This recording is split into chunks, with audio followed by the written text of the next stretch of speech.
안녕하세요. 공부휴식중보 채널 타스입니다. 제가 수험생들을 만나보면 본인이 합격할 수 있을까 걱정하는 분들이 많았습니다. 사실 그분이 합격할 수 있을지는 명확히 알기 힘듭니다. 하지만 만약 불합격할 확률이 매우 높은 분을 고르라고 하면 대강은 가늠할 수 있을 것 같습니다.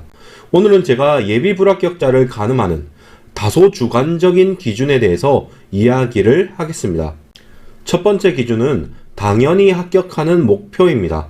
수험 생활을 시작할 때 그냥 열심히 하는 것과 명확한 목표가 있는 상태에서 열심히 하는 것은 꽤 차이가 큽니다. 그런데 그 목표란 것도 무난한 것이면 안 됩니다. 무난하게 열심히 하는 수험생은 무난하게 떨어집니다. 합격률 자체가 낮다 보니 대부분 수험생은 불합격하거든요. 그러니까 수험생에게 필요한 목표는 그냥 열심히 하는 것이어서는 안 됩니다. 불합격하는 것이 이상한 목표, 당연히 합격하는 목표여야 합니다. 할 수 있고 없고는 그 다음에 판단합니다. 예를 들어서 저는 세무사 수험생 시절 10회독 암기를 목표로 공부했습니다. 왜냐하면 이만큼 공부하고도 떨어지면 그게 이상한 것이기 때문입니다. 다시 강조하지만 무난한 수험생은 예비 불합격자입니다. 여러분의 공부 목표가 어느 정도 수준인지 진지하게 고민해 보세요. 두 번째 기준은 최대 공부량의 70%입니다. 다음날 공부를 할 수 없을 정도로 최대한 많이 공부하는 것을 최대 공부량이라고 하겠습니다. 그러면 그 시간에 70% 정도는 매일 해야 한다고 생각하시면 됩니다. 사람이 변하려면 편하게 느끼는 수준 이상으로 계속해서 노력하고 도전해야 합니다. 수험 기간은 당연히 불합격하는 사람에서 당연히 합격하는 사람으로 변하는 과정입니다. 이런 변화를 위해서 최소한 최대 공부량의 70% 이상은 꾸준히 공부해야 한다고 봅니다. 아마 많은 수험생들이 본인 최대 공부 시간도 모를 겁니다. 본인의 한계를 모르니까 대충 공부하고도 열심히 공부했다고 생각하기도 합니다. 여러분은 고통스럽더라도 최대 공부 시간을 정기적으로 확인하시고 꾸준히 70% 이상은 공부하시기를 권합니다. 마지막으로 100일 공부 습관을 기준으로 판단할 수도 있습니다.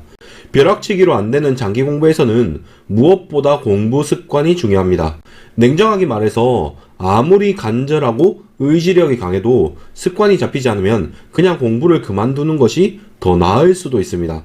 만약 여러분이 변하겠다 혹은 제대로 공부하겠다고 마음먹은 시점이 있다고 하겠습니다. 그 시점을 기준으로 100일 동안 제대로 된 공부 습관 하나 만들지 못했다. 그러면 적어도 지금은 공부할 시기가 아니라고 생각합니다. 사람이 습관을 만드는데 평균적으로 66일 정도 걸린다고 합니다. 그런데 100일이나 걸렸는데 습관 하나 못 만들었다는 것은 사실 절대 합격할 수 없는 공부를 하고 있다고 볼 수 있을 듯 합니다. 이게 다양한 원인이 있을 수 있습니다. 그런데 적어도 지금처럼은 합격할 수 없다는 명백한 신호라고 생각됩니다. 제가 3가지 예비 불합격자 판단 기준을 제시했습니다. 다시 이야기하자면 당연히 합격하는 목표가 있는가? 최대 공부량을 알고 있고 매일 70% 이상을 하고 있는가? 100일 동안 공부 습관을 만들었는가? 이렇게 3가지가 됩니다. 만약 하나라도 본인이 제대로 이 요건을 충족 못하고 있다면 불합격 위기라고 생각하시면 됩니다.